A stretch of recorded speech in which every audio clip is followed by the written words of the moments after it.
ever found yourself in a challenging position, hopeless and lost? In this video, we will explore some proven strategies for turning the tables and making a comeback. Let's dive in. Counterplay and tactics. Look for tactical opportunities and create a counterplay. Even in lost position, your opponent might make mistakes or overlook some tactical threats. Stay alert and be ready to seize any tactical opportunities, whatever you might get. For the first example, I want to show you the game which was played between Carlos Enrique Guinard, Argentinian Grandmaster, against Robert James Fischer. As you can see, Fischer has complicated position. Queen e4 was played on the last move, Queen h7 comes next, and you might really freak out in this kind of cases. What should black do?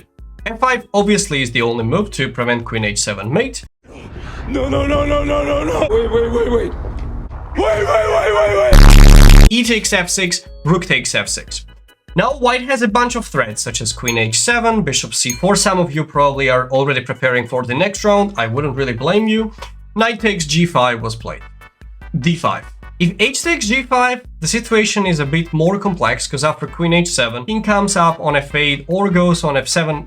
Regardless, there is h6 coming and black gets in a difficult situation. Anyways, after knight g5, Fischer plays d5. Tries to keep the pieces active and bring the bishop on f5 as soon as possible. It wasn't possible to play right away due to queen d5 check, which is a little bit annoying. So after d5, queen h7 check, king goes to f8, white goes for long castle. These are the most complicated positions. You're not getting mated immediately, but you see that the whole queen side is still sleeping in starting position and nothing is changing. White is gonna bring more pieces into the attack and you just might as well resign. So after long castle, black goes for knight c6. H takes g5 again is a big mistake due to h6, and white manages to open up all the files and the king will not have long life after that. After knight c6, f4 was played and knight goes for b4. So Fischer decided, instead of defending the king that well, for instance looking for some kind of queen e8 ideas or bishop e6, bishop g8 and so on, to create some counterplays and go for enemy's king as well. After knight before a3 was played, knight takes d3, queen takes d3. Now it's the right time to capture it. h6 and bishop takes back. F takes g5 and bishop f5. Rook takes h6. Of course, white has some other opportunities as well, but g5 pawn will be a bit loose, so rook takes h6, bishop d3. Another check, and after king g7 plays rook d8. On the first glance, this position looks hopeless because this rook is under attack, and if black takes it, there is g takes f6, king takes followed by c takes d3. Obviously, white should be winning because has an extra knight. But it's not as easy, because after rook h8, king g7, rook d8, Fischer looked at beautiful tactical motive, which is rook c6, giving up the rook on a8, playing rook c2, and there is a discovered check, rook d2. After king c1, rook c2, and basically they ended up getting to this theoretical rook ending, where black has an extra pawn, and it was not that difficult for Fischer to convert it to the victory. Let's talk about the pawn breaks. Explore pawn breaks to create imbalances in the position. Breakthrough with the pawn advances can create a lot of weaknesses in your opponent's camp. Desperation pawn breaks sometimes can lead to surprising turnarounds. Let's move on to another game which was played between Bogdan Sliva against David Bronstein. Black's latest move was knight b6, which attacks the pawn on c4, and we've got to do something about it. Instead of white playing defensive moves such as b3, white breaks through and plays c5 immediately, which might look surprising on the first glance because the king is exposed, especially if white attacks on the same flank where the king stands. Most of the time it's not a good idea, and yes, don't try this at home. It's made by professionals. After d takes c5, white takes the pawn on c7 and calls an ambulance, but not for his king. Black goes for castle, bishop d6, queen f7, and bishop takes f8. This is extremely risky decision because after taking some pawns, now you can see the situation, how white's king stands. Knight b7 and knight d4. This king is under fire. A lot of pieces are coming after him, but everything is under control. After knight d8, black plays bishop b5. Already threatening to go for some kind of knight a2 followed by knight b3 and many other nasty threats. After knight b5, obviously not only knight a2 is a threat, there is also queen f5, which is surprisingly powerful. It threatens knight a2 and it's almost checkmate on the board. Also, black wouldn't really mind taking the pawn at some point on c5 either. Anyways, Here white takes knight e6, bishop d3, and it's not easy at all when your opponent throws this kind of threats at you, defending the position. Black's main threat is to capture on a2, and after knight a2 there will be mate knight b3, but white doesn't really care. Goes for bishop d5, amazing move. If white grabs the queen on f8, this is a horrible move. If you do that, I don't recommend you to touch chess for several days at least. It's better for you to take some break. Knight b3 will be mate. So white goes for bishop d5. Let's protect the pawn on a2. If white distracts the enemy's knight, of course, the queen will be gone. Queen f5, knight takes d4, and queen takes d5. In these positions, complicating the position is not a good idea. You should trade off as many pieces as possible, and that's exactly what white does. Queen takes d5, knight c2, bishop takes c3, pawn takes, queen a2, and c takes b4. Here, black resigned. Because white has extra 2 rooks, this queen is not able to do anything, besides the bishop is hanging, and of course, black has seen enough. If you enjoyed the video, please don't forget to click the like button and subscribe the channel, because whenever we reach 10,000 subscribers, there will be a free giveaway video courses from my website. The third rule we have about the piece activity. Activate your pieces and coordinate them properly. Even in lost positions, well-coordinated pieces can cause a lot of problems for your opponent. Look for ways to improve your pieces and maximize their potential on appropriate squares. Next up, we have a game between two world champions. Max Uwe as white plays against Emanuel Lasker. As you can see, white has a good advantage, space, pieces are better coordinated, and also has better pawn structure. After b takes e6, white moves the rook up to d3. Rook lift typically is a good idea when you want to attack your enemy's king, especially h4, h5 might be coming. Of course, both sides are regretting their decisions in life, not having the dark squared bishops available, but still the game is on. Knight b4, rook goes to f3, rook c7, and h4. Everybody hates these kind of positions as black, because you see that white is playing h5, potentially h6, h6, g6, and you have to defend this position for a very long time. If your opponent plays very accurately, you might just lose the game as well. But it is essential to activate your pieces and don't go on the back rank all of it, otherwise you're gonna lose the game 100%. So rook d7, h5, and queen goes to g5. Active defense is definitely the best thing what you can do. After rook e1, rook goes to d4, h takes g6, beautiful move. What? Bro, what are you talking about, man?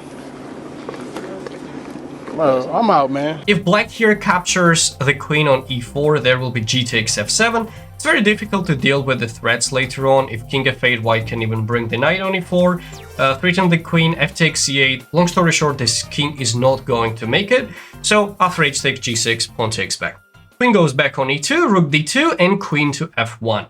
Typically, this is a clear identification that something went wrong. White didn't want to bring the queen back to e4 square and repeat the moves, thought that white has better. And objectively, it is wrong. Even though knight e4, knight f6 is a threat, there is a beautiful move actually Max Uwe missed. Knight c2, knight goes on e4, it feels like everything is fine, and queen takes c5.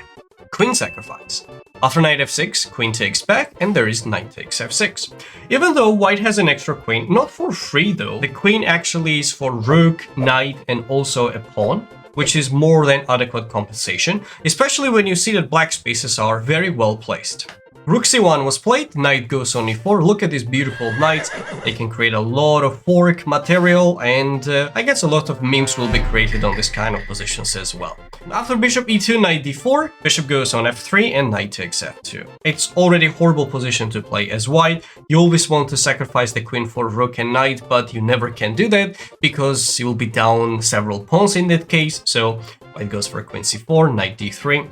Long story short, they have played a couple of extra moves, and it became very clear that this queen is really pointless, and after king g7, queen c7, rook comes to d5 with the intention of playing rook h5, and obviously it is impossible to defend this position anymore. Black wants to play rook h8, threatening mate, queen c3 can be played, but after e5 you just can't stop rook h8. Therefore, Max Uwe has seen enough, called it a day, and resigned. This is actually my personal favorite chapter, time management. How many times you were trying to defend the position, objectively it wasn't losing, but because you thought that the threat what your opponent had was much stronger than the execution, you spend a lot of time, maybe miraculously saved the position, everything was fine, and in equal endgame, you lost the game because of the time. Therefore, always pay attention to your time and don't spend too much, otherwise you're going to lose the game 100%, even if you will have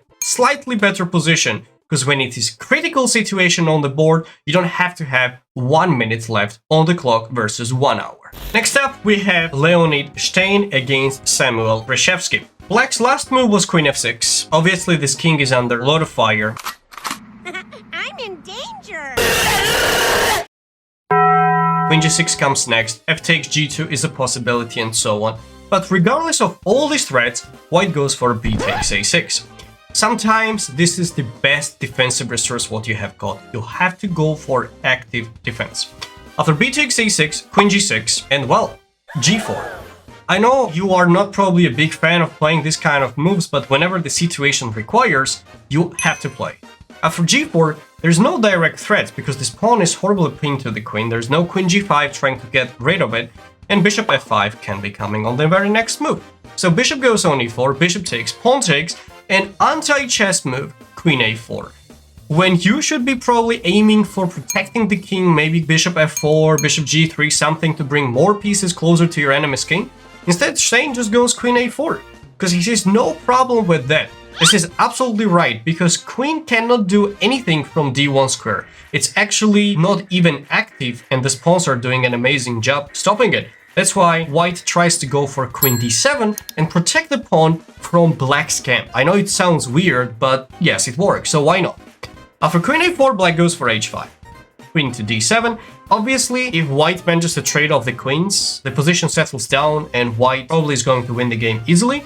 So after queen d7, h takes, queen takes, and rook a6 was played.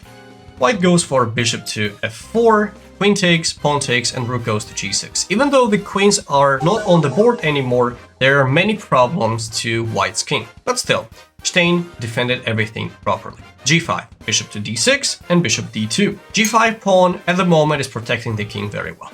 King f7 followed by rook a5, rook e6, c5, and basically after a couple of moves, white already managed to save the position well and win the game as well. Even though the king on f4 can be in fire, there are a lot of checks, everything is under control.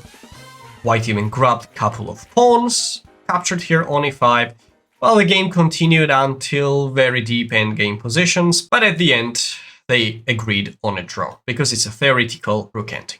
And the last rule, but not the least, is psychological resilience. Be tough. Do not give up. I've seen a lot of players having worse position and already having a face that just stopped the clock and already resigned. Even though their opponent has to play many accurate moves in order to prove their advantage. So stay focused, do your best, humans are making the mistakes, and try to be as resilient as possible. Do not give up on early stages. White is down a piece. They ask you how you are, you just have to say that you're fine when you're not really fine, but you just can't get into it because they would never understand. But black's king is in a lot of fire. Clearly, it is not the position where black feels proud playing it, and you've got to play many accurate moves to defend it, especially against Bobby Fischer. So after rook d7, rook e1 check was played. Bishop goes on e7, and rook takes f7. The sacrifice is sound because you want to open up as many files as possible, especially it has a good tactical background. If king takes there is queen e6 check, which was played in the game, and king f8. Moves such as king e8 would lead to queen g8 mate, and obviously black doesn't want to go on g7 due to queen d7, and this bishop will be gone in a short order. So black plays king f8, queen d7, and queen d6. White goes for queen b7. It is extremely complicated to play these type of positions when you see checks from 10 different directions as the queen and the rook in the attack, and especially white has 2 pawns for a piece, so almost no extra material for black. But you have to put up as much resistance as you can. Rook g6, c3, a5 was played, queen c8 check, king goes to g7, and queen c4. Bishop d8, c takes, a takes, and g3. Black managed to save the king on g7, the pieces more or less are defending it, and it seems like black should be winning. And this is exactly what happened. After trading off the queens, even though theoretically this position should be a draw, still, Fischer managed to lose the game. After a long fight, many moves, I still want to show it up. It was much better for white to go on a different path to trade off these 2 pawns for 1. But anyways, Fischer had some different plans. Black managed to win the game because it is impossible to stop this passed b pawn. If you're curious about how top grandmasters blundered even checkmates in 1, several world champions made unforgettable mistakes, you definitely need to check out this video.